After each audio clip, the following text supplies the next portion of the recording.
So magandang araw mga Kalapeños. Ngayon ay nandito tayo sa lugar kung saan ay isa ito sa mga naapektuhan ng biglaang pagbabako dito sa Barangay Ginubatan.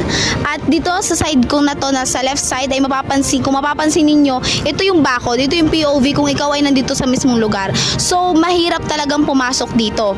At talagang bakod na bakod hanggang dun po yan sa dulo. Ayan. At dito naman sa aking bandang side ay ito ay isa sa sana'y magiging negosyo ng isang negosyante na kung saan ito ay paprintan at talagang ay in demand dito sa City College dahil maraming mga estudyante ang nagpapaprint dito.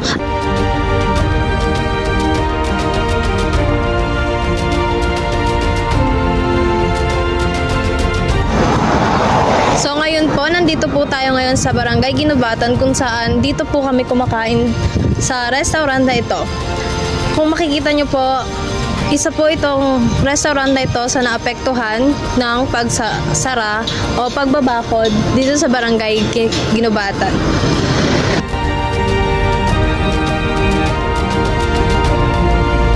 Kung masasabi niyo sa effect ano po masasabi niyo sa issue ito sa pagbabakod po ng inyong tinda? Dati kasi noon malakas yung aming benta, ngayon ay halos kalahati na lang ang aming nabebenta kasi nga nagsarado ang kawandaan. Malaking kakulangan dahil nga halos kalahati na lang. Dahil sa pinagawang bakod ng may-ari at pinapagawang mga kalsada, ang mga motorista at mga sasakyan ay nagkasanhi ng traffic tuwing rush hour at tuwing uwian ng mga estudyante dito sa Ginubatan. Isa sa naging epekto ng mga yaro na kapalibot sa lahat ng kanilang bahay ay ang pag-init ng paligid.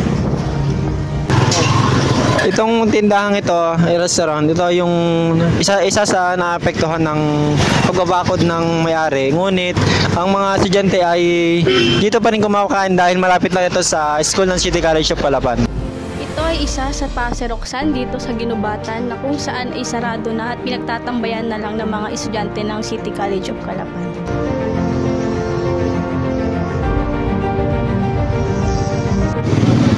Kung mapapansin natin, halos mga restaurant ang mga apektado ng pagbabakod dito sa Ginubatan dahil nga malapit sila sa school, kaya halos karamihan na nagbi-business dito ay puro mga restaurant.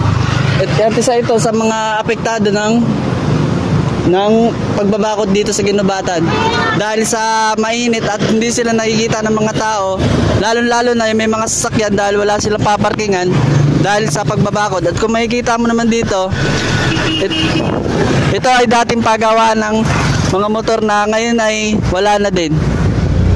Isang tindahan ito sa naapektuhan ng pagbabakod ng may-ari ng lupa. Ang tindahan ito ay 4 na taon na sa negosyo, ngunit nang dahil lamang sa pagbabakod ay humina ang kanilang kita. Kaya napagdesisyonan na lang, magsara na lang at ilipat ang kanilang pwesto. At sa kabilang banda naman, ay makikita natin ang establishment ng ito ay sobrang naapektuhan ng pagbabakod ng may-ari ng lupa.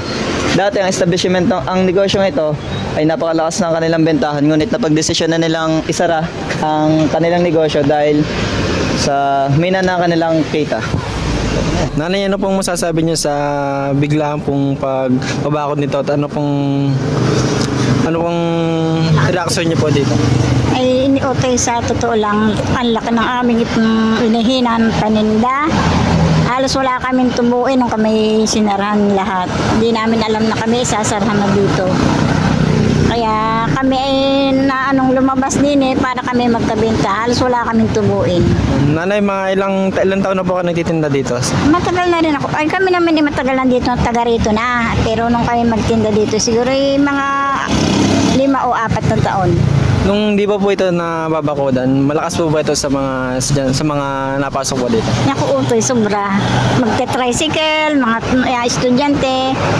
Talaga napakalakas. Ang malaki ang aming kita. Ngayon talagang parang tukod na tukod lang. Okay po, salamat po. Dito po tayo ngayon sa Ginubatan, sa Chubukal. Nandito po tayo sa isa sa mga naapektuhan ng pagbabakod dito sa Ginubatan. At isa rin po ito sa naapektuhan sa pagbabakod. Ayon sa mga ulat, ang lupang kinatatayo ng mga bahay ay pag-aari na pribadong individual. Matapos sa ilang taong pagtitiis, nagpasya ang may-ari na pakuran ng lupa upang ito ay mabawi. Ito ay nagdulot ng tensyon sa pagitan ng mga residente at ng may-ari ng lupa. Sa isyong ito, makikita natin ang ugnayan ng science, teknolohiya at lipunan.